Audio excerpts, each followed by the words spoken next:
ভিডিওটা স্কিপ করার আগে একটা প্রশ্ন, তোমার জীবনেও কি এমন কেউ ছিল যে চিরকাল থাকার কথা বলে হঠাৎ একদিন অচেনা হয়ে গেল? রাফি একটা সাধারণ ছেলে ছিল, ছোট একটা চাকরি করত। স্বপ্ন ছিল অনেক বড়, আর তার পুরো পৃথিবী ছিল একটা মেয়ে। প্রতিদিন সকালে ঘুম থেকে উঠছো, রাতে খেয়েছো, এগুলোই রাফির দিন কেটে যেত।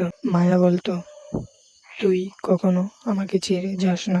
রাফি বিশ্বাস করেছিল মন থেকে। সে জীবনের সব বাদ দিয়েছে, বন্ধুদের সময় দেওয়া বন্ধ করেছে, শুধু একটা মানুষকে ভালো রাখার জন্য। কিন্তু একদিন সব বদলে গেছে। হঠাৎ মায়ার রিপ্লাই কমে গেছে, কথাগুলো ছোট হয়ে গেছে। বাসে আছি, পরে কথা বলি।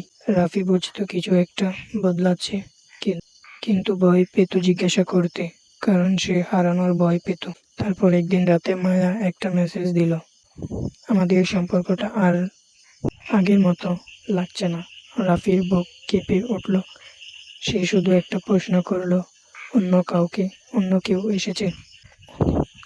অনেকক্ষণ পর রিপ্লাই এলো, হ্যাঁ। এই একটা শব্দ রাফির পুরো পৃথিবী ভেঙে দেওয়ার জন্য যথেষ্ট ছিল। সে সেদিন সারা রাত ঘুমায়নি। পুরোনো চ্যাট পড়ছে, ছবিগুলো দেখছে, আর ভাবছিল যে মানুষটার এক সময় বলতো আমাকে ছাড়া বাঁচবে না, সে আজ অন্য কারো সাথে সুখে আছে। কয়েক মাস পর রাফি আবার দাঁড়াতে শিখে, নিজেকে সময় দেয়, জীবনটাকে নতুন করে গোছায়। কারণ সে বুঝে গিয়েছিল সবাই ভালোবাসা পায় না, কিছু মানুষ শুধু শিক্ষা পায়। ভালোবাসা সুন্দর, কিন্তু ভুল মানুষকে ভালোবাসলে সবচেয়ে বেশি ভাঙে নিজের মন। তাই কখনো কাউকে ভালোবাসতে যেও না।